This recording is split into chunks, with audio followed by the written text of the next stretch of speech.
back to Isaac and Ishmael, yeah, there was a seed in both cases. But whose seed was it? Yeah, there was fruit, but whose fruit was it? Again, we got a wife and a child over here, and we got a wife and a child over here. But one is the promise, and one is the flesh. Yes, come on. Pastor preached it. He said God couldn't account for Ishmael because Ishmael didn't come from God. That came from flesh. That came from you. So in other words, just because you're quote unquote pregnant with something, that don't mean God is the father of that baby. That don't mean he has an obligation to sustain it or uphold it once it manifests. Just because we have something stirring and moving on the inside of us, just like Hagar had something stirring and moving on the inside of her, that doesn't mean it's of God. That doesn't mean God approves. That doesn't mean God's accountable. Just because we're involved with something, that don't mean God has to be pleased and he has to bless it. Too many of us are feeding these plans and these purposes of the flesh. We're scrambling around for fuel. We're scrambling around for sustenance, and they're never going to be filled. These plans and purposes are never going to be satisfied. Why?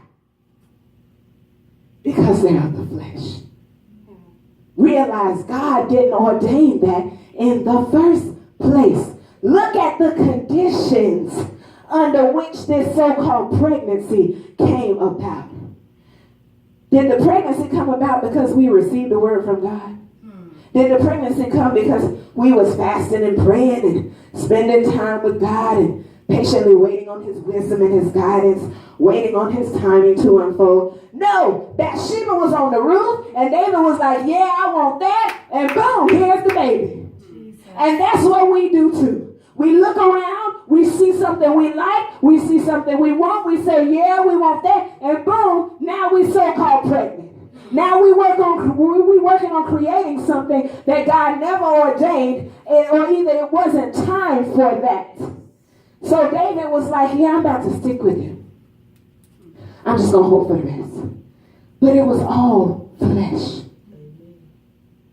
And so the conditions under which the pregnancy came about was flesh and iniquity. And we have the misconception that while we aren't even seeking God, while we aren't even seeking God, all these things and these plans and endeavors and these relationships and these ministries and whatever else we conjure up, we feel they got to be of God. But the question, how you going to get pregnant with destiny and get pregnant with purpose and then blame the baby on somebody you're not even intimate with? We all adults in here. We know how it works. In order to get pregnant, intimacy is required. But we like David when he tried to make Uriah go be intimate with Bathsheba. We try to get intimate with God after the fact. So we can try to feel better and act like he's the father and he's the author of this mess that we done created. Jesus. But we need to start testing the DNA of these babies. See who the father is. Right?